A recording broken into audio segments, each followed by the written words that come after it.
मैं अगर अभी 10th क्लास में होता और मुझसे कोई पूछ लेता कि किस सब्जेक्ट का सिलेबस सीबीएसई की वेबसाइट देखने के बाद भी नहीं समझ में आती है, तो मैं बिना सोचे एक ही बात बोलता, एसएसटी का सिलेबस। एसएसटी के सिलेबस में मैप वर्क होती है। एसएसटी के सिलेबस में बहुत सारे चैप्टर्स नहीं पढ़ने होते हैं, कुछ चैप्टर्स डिलीट हो जाते हैं, कुछ चैप्टर्स और साथ साथ इस पर टर्म 1 टर्म 2 के कारण कुछ चैप्टर टर्म 1 में आ रहे हैं, कुछ टर्म 2 में आ रहे हैं, कुछ पीरियोडिक टेस्ट में आ रहे हैं, कुछ टर्म 2 के फाइनल एग्जाम्स में आने वाले हैं। तो काफ़ी ज़्यादा कन्फ्यूजन बन चुका है, सारे स्टूडेंट्स परेशान है कि कौन सा चैप्टर पीरियोडिक टेस्ट में आएगा, कौन सा चैप्टर डिलीट हो गया है।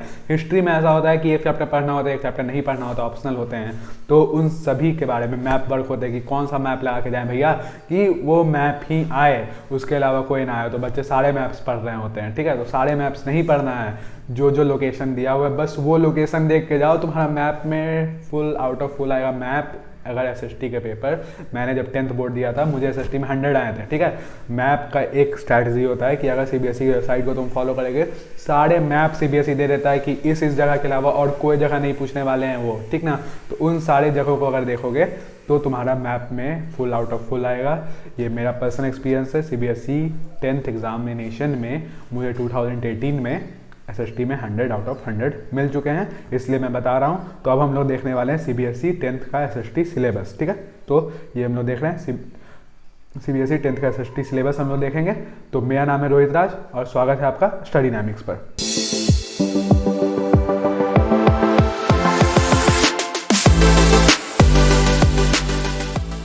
तो सीबीएसई 10th का एसएसटी सिलेबस में यहाँ पर हम लोग चलते हैं कि ये जो पहला बुक है, इंडिया एंड कंटेम्प्रेरी वर्ल्ड 2, यहाँ पर नंबर ऑफ पीरियड्स लिखे हुए हैं जो कि तुम्हें पढ़ाए जाएंगे इतने पीरियड में इन सारे चैप्टर्स को। अब तुम्हें पढ़ाए गए हैं नहीं गए हैं वो उस पर बात करने का कोई फ़ायदा है ही नहीं। तो ये इंडिया एंड कंटेम्प्रेरी वर्ल्ड तुम्हारा हिस्ट्री का बुक है, कंटेम्प्रेरी इंडिया तुम्हारा ज्योग्राफी का बुक है। ये सब तो अभी तक तुम्हें पता चल ही गया होगा अगर तुमने बुक खोल कर भी देखा होगा। यहाँ पर 2 इसलिए लिखा हुआ है क्योंकि इसके फर्स्ट पार्ट तुम्हारे 9th में अवेलेबल थे, ठीक है। ऐसा मैं सोचना है कि 10th में तुम्हारा 2 बुक चल रहा है, ठीक है। फिर यहाँ पे इकोनॉमिक्स है, ये तुम्हारा पॉलिटिक्स का बुक है, ठीक है। यहाँ तक तो कोई दिक्कत नहीं है, तो इकोनॉमिक्स साफ लिखा हुआ है। सारों सब्जेक्ट से 10-10 नंबर पूछ रहे हैं, एग्ज़ाम एक साथ इकट्ठे लिया जाएगा। 40 नंबर का तुम्हारा एग्ज़ाम होने वाला है। 40 नंबर का एक तुम दे चुके हो टर्म 1 में, 20 नंबर तुमको इंटरनल असेसमेंट और पीरियोडिक टेस्ट से मिलने वाले होंगे, ठीक है। अब इन सारे मार्क्स का लेखा जोखा लेकर हम लोग चलते हैं कि आखिर कौन से चैप्टर पढ़ने हैं टर्म 2 के लिए, ठीक है। यहाँ पर मैंने पहले मार्क कर रखा है कि ये चैप्टर जो है तुम्हारा ये डिलीटेड चैप्टर है, इसे तुम पढ़ना ही मत, ठीक है, इसे पढ़ना ही मत। अब ये 2 चैप्टर है, इन दोनों में और लगा हुआ होता है, और या तो ये पढ़ो या तो ये पढ़ो, इन दोनों में से कोई एक चैप्टर पढ़ना होता है जो कि पीरियोडिक टेस्ट में आते हैं, फाइनल बोर्ड में नहीं आएंगे भैया। फाइनल बोर्ड में हिस्ट्री में फाइनल बोर्ड्स में टर्म 2 में तुम्हारा बस एक चैप्टर आ रहा है, नेशनलिज्म इन इंडिया। अपना बुक खोलो, अपना इंडेक्स निकालो, अपना कंटेंट निकालो बुक का, सारे चैप्टर्स मार्क कर लो अभी मेरे साथ। ये टर्म 1 में तुम्हारे से पूछे जा चुके, टर्म 2 में बस एक चैप्टर आ रहा है, नेशनलिज्म इन इंडिया, एक चैप्टर मात्र। ये चैप्टर काफ़ी ज़्यादा आसान है, इसके सब टॉपिक्स अभी हम लोग देख रहे होंगे और हम लोगों को पता चलेगा कि आखिर इसमें क्या क्या मेन चीज़ पढ़ना है। तो नेशनलिज्म इन इंडिया के सब टॉपिक्स में फर्स्ट वर्ल्ड वॉर आता है, खिलाफत एंड नॉन कॉपरेशन मूवमेंट आता है जो कि इंडिया में और साथ साथ पूरे वर्ल्ड में चला था, साथ साथ differing stands with in the movement आता है, ठीक है, कि कैसे कैसे फिर मूवमेंट आगे बढ़ा। सिविल डिसोबीडियंस मूवमेंट आता है गांधी जी की, the sense of collective belonging आता है। इन चारों टॉपिक्स को आप देख के जाएं, इसमें जितने भी कांग्रेस सेशन है सबके डेट याद करके जाएं, ठीक है। जितने भी कांग्रेस सेशन जहाँ जहाँ हुए हैं उसके फिर प्लेस भी याद कर लें, ठीक है। जितने बुक्स में दिए हुए हैं, ऐसे ज़्यादा भी सेशन है लेकिन आपको बुक्स का देख लेना है, सारे डेट्स अच्छे से देख लीजिएगा, सारे इवेंट्स को सीरियली याद कर लीजिएगा ताकि आपको बेनिफिट हो। सिविल डिसोबीडियंस मूवमेंट के सारे इवेंट्स को, सॉल्ट मूवमेंट वगैरह सबको सीरियली अरेंज करके याद कर लीजिएगा। अगर आपने नोट्स बनाए होंगे तो उस नोट्स को पढ़ लीजिएगा, या तो आपके टीचर्स ने अगर आपको नोट्स दिए होंगे तो आप उससे कवर कर सकते हैं। अब आते हैं हम लोग ज्योग्राफी पे। तो ज्योग्राफी में अब हम लोग देखते हैं कि ये चैप्टर ये सब टर्म 1 में तुम्हारा आ चुका था, ठीक है। अब टर्म 2 में आने वाला है 5, 6, 7, ये है तुम्हारा टर्म 2 के चैप्टर्स, ठीक है। टर्म 2 के चैप्टर्स इतने सारे हैं, टर्म 2 के चैप्टर्स। टर्म 2 में ये देखो, ये आएगा तुम्हारा periodic test, this is not for board. ये बोर्ड में इससे कोई भी थ्योरेटिकल क्वेश्चंस नहीं पूछे जाएंगे, यहाँ पे मार्क माय वर्ड, इससे थ्योरेटिकल क्वेश्चंस नहीं पूछे जाएंगे, लेकिन इससे मैप वर्क आएगा। इससे बेटा तुमको मैप वर्क आएगा, मैप वर्क में टिक लगा लो, थ्योरेटिकल क्वेश्चन में थ्योरी में क्रॉस लगा लो, ठीक है। ये चैप्टर इंपॉर्टेंट है मैप वर्क के पर्सपेक्टिव से। इसके सारे मैप्स हम लोग नीचे देख रहे होंगे कि कौन कौन से मैप तुम्हें लगा के जाने हैं कि तुम्हें मैप वर्क में फुल मार्क्स आ जाएं। तो मिनरल एंड एनर्जी रिसोर्सेज तुम मैप वर्क देख के जाओगे, थ्योरी छोड़ कर जाओगे। इस चैप्टर का मैं बार बार बता रहा हूँ, थ्योरी छोड़ के जाओगे। मैन्युफैक्चरिंग इंडस्ट्री थ्योरी पढ़ के जाओगे, मैप वर्क देख के जाओगे।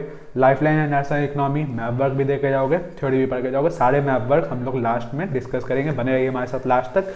सारे सिलेबस देखने के बाद हम लोग लास्ट में मैप वर्क का वीडियो करने वाले हैं, ठीक ना, वो लास्ट पार्ट में होने वाला है, ठीक है।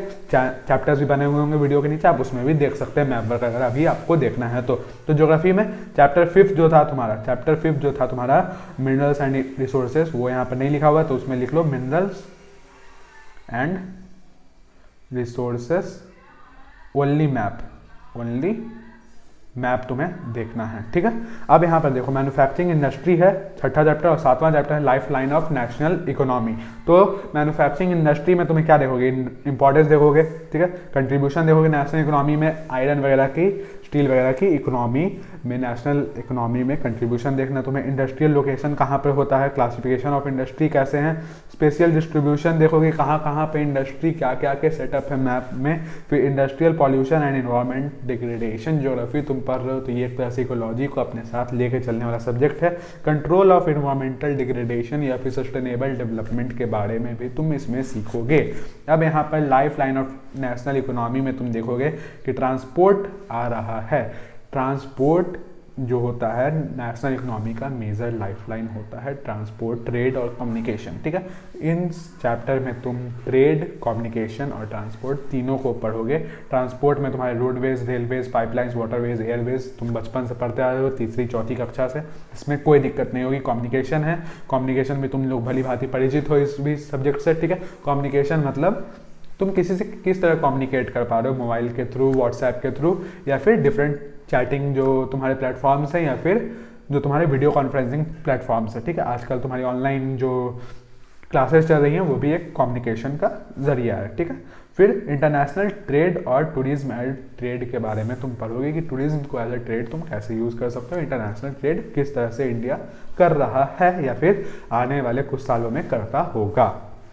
अब यहाँ पर तुम पॉलिटिक्स में हम लोग चलते हैं कि पॉलिटिक्स में मेजॉरिटी ऑफ चैप्टर्स को काट दिया गया है, डिलीट कर दिया गया है। ना टर्म 1 में पढ़ना है, ना टर्म 2 में पढ़ना है। उसमें डेमोक्रेसी नहीं पढ़ना है, जेंडर, रिलीजन एंड कास्ट नहीं पढ़ना है, पॉपुलर स्ट्रगल एंड मूवमेंट्स नहीं पढ़ना है। ये पहले भी नहीं पढ़ना था, ये हम लोग प्रोजेक्ट वर्क में मिलता था। ये chapter popular struggle and movement पहले भी नहीं पढ़ना था, लेकिन अब प्रोजेक्ट वर्क से भी शायद तुम लोगों के हटा दिया गया।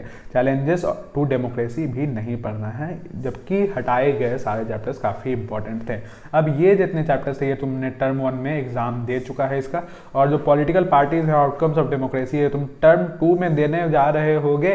तो ये दोनों चैप्टर्स बस तुम्हें पढ़ के जाना है पॉलिटिक्स में, पॉलिटिकल पार्टीज और आउटकम्स ऑफ डेमोक्रेसी। आखिर डेमोक्रेसी के क्या आउटकम्स हैं और पॉलिटिकल पार्टी किस तरह से फॉर्म होते हैं, तो देखेंगे हम लोग इनके सब टॉपिक्स। तो छठा चैप्टर पॉलिटिकल पार्टीज, उसमें क्या क्या है कि why do we need political party, हमें पॉलिटिकल पार्टी क्यों चाहिए। तो वो रिप्रेजेंट करता है सारे जो जनता होती है उन्हें, ठीक ना, सारे रहने वाले लोगों को वो रिप्रेजेंट करता है, सिटीजन्स को रिप्रेजेंट करने के लिए। फिर how many parties should we have, कितने पार्टीज हमारे पास होने चाहिए। तो हमारे पास एक लीडर होना चाहिए, उसके पास एक पार्टी होनी चाहिए, उसकी कुछ अपोजिशन पार्टीज भी जरूरी हैं ताकि वो इमेंस पावर में ना आ जाए, ठीक है। फिर नेशनल पॉलिटिकल पार्टीज हम लोग देखेंगे कि आखिर नेशनल कौन कौन से पॉलिटिकल पार्टीज हैं और उन्होंने कब कब किस तरह से इंडिया पे रूल किया है या फिर उन्होंने अपना सर्विस दिया है इंडिया के प्रति, कब कब, ठीक है। स्टेट पार्टीज हम लोग देखेंगे कि किस किस स्टेट से कौन कौन से अच्छे पार्टीज बिलोंग करते हैं, उनमें तुम नाम देखोगे। फिर चैलेंजेस टू पॉलिटिकल पार्टीज में देखोगे पॉलिटिकल पार्टीज को किस तरह के चैलेंजेस सफ़र करने पड़ते हैं, और how can parties B reformed, की पार्टीज जो होते हैं उसे हम लोग कैसे रिफॉर्म कर सकते हैं, कैसे अच्छा बना सकते हैं, किस तरह के सजेशंस वगैरह इसमें मिलेंगे तुम्हें। आउटकम्स ऑफ डेमोक्रेसी चैप्टर में चलते जो कि तुम्हारा 7th चैप्टर है, इसमें how do we assess democracy outcomes देखेंगे हम लोग कि डेमोक्रेसी के आउटकम्स हमें मिलेंगे कैसे। अकाउंटेबल, रिस्पॉन्सिबल, रिस्पॉन्सिव और लेजिटिमेट गवर्नमेंट कैसा होता है या फिर कैसा होना चाहिए एक गवर्नमेंट के लिए, हम लोग वो देखेंगे। इकोनॉमिक ग्रोथ एंड डेवलपमेंट देखेंगे हम लोग डेमोक्रेसी से, ठीक है। तो यहाँ पर तुम्हें पता चलेगा कि monarchy is better than democracy. Monarchy में जो मोनार्की होता है उसमें इकोनॉमिक ग्रोथ ज़्यादा है डेमोक्रेसी से। Reduction of inequality and poverty देखेंगे हम लोग कि कैसे डेमोक्रेसी कर पा रहा है ये चीज़ कि नहीं कर पा रहा है, ठीक है। लेकिन मोनार्की से बेटर डेमोक्रेसी को इसलिए बोला जाता है क्योंकि यहाँ पर सबका राज्य सबका विकास हो रहा है, ठीक है। मोनार्की में कोई एक रूलर का ज़्यादा, मतलब जो रूलर है उसके पास सुप्रीम पावर है। डेमोक्रेसी में किसी के पास सुप्रीम पावर नहीं है, पब्लिक के लिए जो है गवर्नमेंट फंक्शन करती है, ठीक है। फिर एकोमोडेशन ऑफ सोशल डाइवर्सिटी हम लोग देखेंगे। Dignity and freedom of the citizens देखेंगे। ये डेमोक्रेसी, आउटकम ऑफ डेमोक्रेसी के अंदर ये सारे सब टॉपिक्स हमें देखने को मिलेंगे, ठीक है। उसके बाद हम लोग जाने वाले हैं इकोनॉमिक्स की तरफ। इकोनॉमिक्स में तुम्हारे डेवलपमेंट टर्म 1 का था, sectors of Indian economy term 1 का था, ये सब 1 का था। मनी एंड क्रेडिट तुम पढ़ोगे टर्म 2 में, और ग्लोबलाइजेशन एंड इंडियन इकोनॉमी पढ़ोगे टर्म 2 में। ये जो है तुम्हारे टर्म 2 के चैप्टर्स हैं, ठीक है। इन चैप्टर्स के सब टॉपिक्स भी हम लोग देखेंगे। इन चैप्टर्स के सब टॉपिक्स में क्या है कि मनी एंड क्रेडिट में तुम्हारा money as a medium of exchange, पहले हम लोग बार्टर सिस्टम इस्तेमाल करते थे कि तुम हमको 5 किलो गेहूं दे दो, हम तुमको 5 किलो चावल दे देते थे, ठीक है, इस टाइप से। फिर modern money, form of money, notes, currency, सिक्का, कॉइन्स, ये सब देखेंगे। लोन एक्टिविटीज़ देखेंगे कि बैंक में लोन कैसे मिलते हैं, ठीक है। 2 डिफरेंट क्रेडिट सिचुएशन देखेंगे। टर्म्स ऑफ क्रेडिट देखेंगे कि अगर क्रेडिट उठाना हो किसी से तो तुम कैसे क्रेडिट लोगे, तुम्हारे पास क्या पहले से अवेलेबल होना चाहिए, तुम क्या एज अ प्रूफ देने वाले हो क्रेडिट लेने के लिए। Formal sector credit in India देखेंगे। Self help group for poors देखेंगे कि कौन से ऐसे सेल्फ हेल्प ग्रुप हैं जो कि पुअर्स के डेवलपमेंट के लिए काम कर रहे हैं, ठीक है, एनजीओ वगैरह, ठीक है। फिर हम लोग देखेंगे ग्लोबलाइजेशन एंड इंडियन इकोनॉमी पे कि किस तरह से इंडियन इकोनॉमी और ग्लोबलाइजेशन का इम्पैक्ट पड़ा इंडियन इकोनॉमी पे। तो देखेंगे प्रोडक्शन अक्रॉस कंट्रीज़ की कंट्री के पूरे अलॉन्ग कंट्री में कैसा प्रोडक्शन हो रहा है। इंटरलिंकिंग प्रोडक्शन अक्रॉस कंट्रीज, ठीक है, कि हम लोग कहाँ पर कैसा सप्लाई कर रहे हैं, क्या हम लोग प्रोड्यूस कर रहे हैं जो हम लोग एक्सपोर्ट कर रहे हैं या फिर क्या हम लोग किसी दूसरे कंट्री से इंपोर्ट कर रहे हैं। इंडिया एग्रीकल्चर सेक्टर में काफ़ी ज़्यादा ऊपर आता है, ठीक है। हमारे पास 66% ऑफ हमारे पॉपुलेशन एग्रीकल्चर सेक्टर के में लगे हुए हैं, ठीक है। तो वो कितना आउटकम हमें दे पा रहा है या फिर जो भी हमारे पॉपुलेशन है वो जिस भी सेक्टर में लगे हुए हैं वो अपना कितना आउटकम दे पा रहे हैं, वो किस क्षेत्र में कैसा काम कर रहे हैं वो। फॉरेन ट्रेड देखेंगे हम लोग। इंटीग्रेशन ऑफ मार्केट्स देखेंगे कि हमारे प्रोडक्ट्स कहाँ बिक रहे हैं, कहाँ से प्रोडक्ट उठा के हम अपने मार्केट्स में बेच रहे हैं। व्हाट इज ग्लोबलाइजेशन देखने वाले होंगे हम लोग। Factor that have enabled globalisation देखेंगे हम लोग। World trade organization, impact of globalisation तुम्हें पढ़ना है। The struggle of a fair globalisation तुम्हें पढ़ना है। इन सारे सब टॉपिक्स को तुम देख के जाओगे, तुम्हारा अच्छा मार्क्स आएगा। अब सबसे मेन टॉपिक स्टार्ट होने वाली है, सबसे मेन टॉपिक स्टार्ट होने वाली है अब, ठीक है। तो अगर कोई सोचता है कि एक एसएसटी के मतलब एग्जाम पेपर में 10th में सबसे हार्ड क्या होने वाला है, ठीक है, तो सबसे हार्ड होने वाला होता है मैक्सिमम बच्चों के लिए मैप वर्क बनाना। क्योंकि मैप वर्क का उन्हें पता ही नहीं होता कि मैप आएंगे कहाँ से। वो सारे मैप्स पढ़ के जाते होते हैं और उन्हें लास्ट में कुछ नहीं याद होता है, जिसके कारण उनका मैप वर्क खराब हो जाता है। मुझे मैप वर्क में फुल मार्क्स आए थे और मैंने ये स्ट्रैटेजी खुद भी फॉलो की थी 2018 में, और वही सेम स्ट्रैटेजी मैं तुम्हें बताने जा रहा हूँ। मैंने सीबीएसई के वेबसाइट पे मैं गया था, वहाँ पे सारे मैप वर्क के सारे लिस्ट होते हैं, सारे चीज़ प्रोवाइडेड होते हैं कि इस टॉपिक के अलावा हम लोग कहीं और से मैप वर्क नहीं पूछेंगे, इस प्लेस के अलावा हम लोग कोई तुम्हें लोकेट या लेबल करने के लिए नहीं देंगे। मैप वर्क 3 टाइप का होता है, एक होता है लोकेट करना, ठीक है, एक होता है लेबल करना या फिर आइडेंटिफाई करना। लेबल आइडेंटिफाई समझ सकते हो तुम, एक ही टर्म है, और एक होता है लोकेट करना, ठीक है। तो लोकेट करना मतलब तुमको कैलकाटा दे देगा, कैलकाटा कहाँ पर है, तुमको इंडिया का मैप दे देगा, तुमको कैलकाटा बनाना है वहाँ पर, ठीक है। दूसरा होता है आइडेंटिफाई या लेबल करना, कि एक इंडिया का मैप देगा, उसमें एक डॉट दिया रहेगा, तुम्हें बताना ये कौन सा सिटी है, उसके बारे में कुछ फीचर्स दे देगा कि कैलकाटा में इंडियन नेशनल कांग्रेस का सेशन सितंबर में 1920 में हुआ था, ये कौन सा शहर है, शहर का नाम नहीं बताएगा, इंडियन नेशनल कांग्रेस का सेशन 1920 सितंबर में यहाँ हुआ था, कौन सा शहर है ये। और हो सके तुम्हें लोकेट भी कर दे या फिर तुम्हें लोकेट भी खुद करना हो, ठीक है। तो ये सब तुम्हें याद होनी चाहिए मैप वर्क के लिए कुछ चीज़। तो हम लोग मैप वर्क को डिटेल में देखने जा रहे हैं अभी। तो देखो हिस्ट्री का मैप वर्क से हम लोग स्टार्ट करते हैं। हिस्ट्री में बस एक चैप्टर से मैप वर्क आ रहा है जो कि नेशनलिज्म इन इंडिया, क्योंकि एक ही चैप्टर है जो कि तुम लोगों को पढ़ना है अपने बोर्ड्स के लिए। नेशनलिज्म इन इंडिया 1918 से लेकर 1930 के बीच की सारे इंसिडेंट पे हम लोग फोकस करेंगे। उसमें हम लोग देखेंगे कि मैप वर्क में क्या क्या इंपॉर्टेंट है। तो पहला टॉपिक है इंडियन नेशनल कांग्रेस के सेशंस इंपॉर्टेंट है। पहला सेशन हुआ था सितंबर 1920 में कलकत्ता में, ये पूछ सकता है या तो आइडेंटिफाई करने के लिए कि पहला सेशन हुआ था यहाँ पर इंडियन नेशनल कांग्रेस सेशन का 1920 सितंबर में, और फिर मैप में तुम्हें दे भी दिया है कि यहाँ पर मार्क किया हुआ है, ठीक ना। तुम्हें आइडेंटिफाई करना है वो कौन सा देश है, तो तुम मतलब कौन सा देश नहीं कौन सा शहर है, तो वो तुम बताओगे कलकत्ता है, ठीक है। या तो तुम्हें ये सब सारे इन्फॉर्मेशन दे देगा और तुम्हें बोलेगा ये कौन सा शहर है, उसे तुम खुद लोकेट करो, तो तुम वहाँ पर जाकर लोकेट करके लिखोगे ये कलकत्ता में हुआ था, ठीक है। तो कलकत्ता हो गया। फिर नागपुर है जहाँ की दिसंबर 1920 में हुआ था। फिर मद्रास में 1927 में। इन तीनों कांग्रेस सेशन के बारे में तुम्हें मैप वर्क में मिल सकता है। फिर important centre of national movement में तुम्हें बहुत सारे मैप वर्क मिलने वाले हैं। यहाँ पर 6 लोकेशन के बारे में तुम पढ़ सकते हो। चंपारण बिहार, यहाँ पर इंडिगो प्लांटर्स के लिए चले थे मूवमेंट। खेड़ा गुजरात, यहाँ पर पीजेंट सत्याग्रह के लिए हुआ था, ठीक है। अहमदाबाद गुजरात, जहाँ पर कॉटन मिल वर्कर के लिए सत्याग्रह गांधी जी ने किया था। ये तीनों गांधी जी के सत्याग्रह में आ जाते हैं, ठीक है। ये तीनों सत्याग्रह में चंपारण, खेड़ा और अहमदाबाद का लोकेशन काफ़ी ज़्यादा इंपॉर्टेंट है। इन तीनों में से कोई ना कोई एक आने के चांसेस 90% बनती है, ठीक है। जालियांवाला बाग मैस्केयर कहाँ हुआ था? अमृतसर पंजाब में हुआ था। वहीं पर जालियांवाला जो गार्डन है वो अभी भी प्रेजेंट है, वो जो कुआं है वो अभी भी है। अगर तुम कभी जाते हो तुम जाके वहाँ देख सकते हो।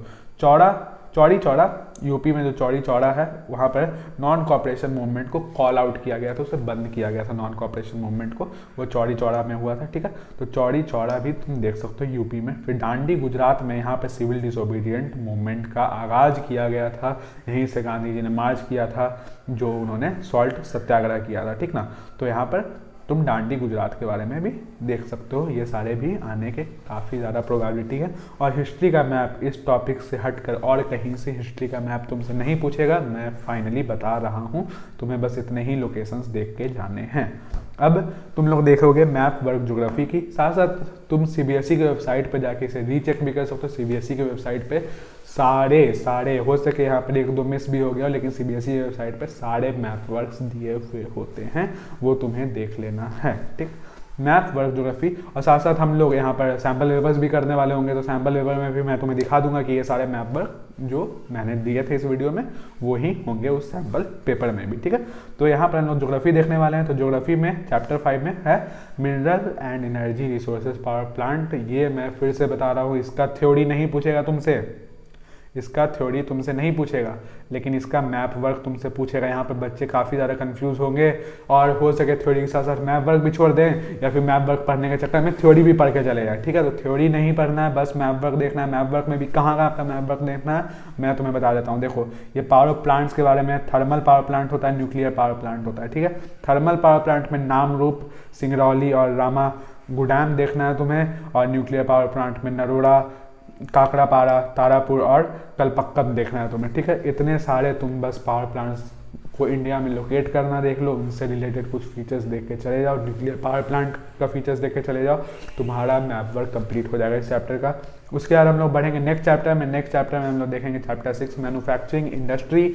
आखिर कहाँ पर इंडिया में कौन से इंडस्ट्री सेटअप किए गए हैं इसके बारे में हम लोग देख रहे होंगे। इसमें कॉटन टेक्सटाइल इंडस्ट्री है, आयरन एंड स्टील प्लांट्स है, सॉफ्टवेयर टेक्नोलॉजी पार्क्स हैं, ठीक है। तो कॉटन टेक्सटाइल इंडस्ट्री में मुंबई, इंदौर, सूरत, कानपुर, कोयम्बटूर तुम्हें पता होना चाहिए कहाँ पर तुम्हें लोकेट करना हो सके दे दे कि this is a cotton textile industry and it is situated in UP, तो तुम्हें मारना होगा कानपुर। अगर दे दे कि this is a cotton textile industry and this town और this city belongs to Maharashtra, तुम्हें जाकर मुंबई मारना होगा। इतना तुम्हें इस लोकेशन के बारे में पता होना चाहिए, तुम्हें स्टेट पता होना चाहिए उस लोकेशन का, ठीक है। आयरन एंड स्टील प्लांट भी उसी तरह से दुर्गापुर, बोकारो, जमशेदपुर, भिलाई, विजयनगर और सालेम दिया हुआ है। सॉफ्टवेयर टेक्नोलॉजी पार्क्स में तुम्हारा नोएडा, गांधीनगर, मुंबई, पुणे, हैदराबाद, बेंगलुरु, चेन्नई और तिरुवनंतपुरम दिया हुआ है। तो यहाँ पर तुम फिर से वही सारे चीज़ करोगे, तुम स्टेट्स के साथ उन लोकेशन को और उनके टाइटल को याद करोगे कि आखिर वो चीज़ है क्या, ठीक ना। क्वेश्चन तुमसे डायरेक्ट भी पूछ सकता है कि मुंबई को लोकेट करो जो कि एक कॉटन टेक्सटाइल इंडस्ट्री है, या तुमसे क्वेश्चन ऐसे पूछ सकता है कि महाराष्ट्र के कॉटन टेक्सटाइल इंडस्ट्री उस सिटी में काफ़ी ज़्यादा फेमस है, उस सिटी को लोकेट करो तो वो तुम्हें मुंबई मार्क करना पड़ेगा। अब तुम्हारा लाइफलाइंस एंड नेशनल इकोनॉमी जो तुम्हारा लास्ट चैप्टर आता है मैप वर्क का, यहाँ पर हम लोग कंप्लीट कर रहे होंगे, ठीक है। तो यहाँ पर हम लोग मेजर पोर्ट्स के बारे में देख रहे होंगे। मेजर पोर्ट्स जो हैं उसका भी लोकेटिंग एंड लेबलिंग आ सकता है तुम्हें, जो कि सारे के आने वाले हैं। तो यहाँ पर कांडला, मुंबई, मरमागांव, न्यू मैंगलोर, कोची, टुटिकोरिन, चेन्नई, विशाखापट्टनम, पारादीप और हल्दिया, इतने सारे मेजर पोर्ट्स हैं इंडिया में। इन सभी को तुम्हें देख लेना है। मेजर पोर्ट्स याद करना मेरे अकॉर्डिंगली सबसे ज़्यादा आसान होता है, वो तुम्हें सी शोर पे ही मिलेंगे।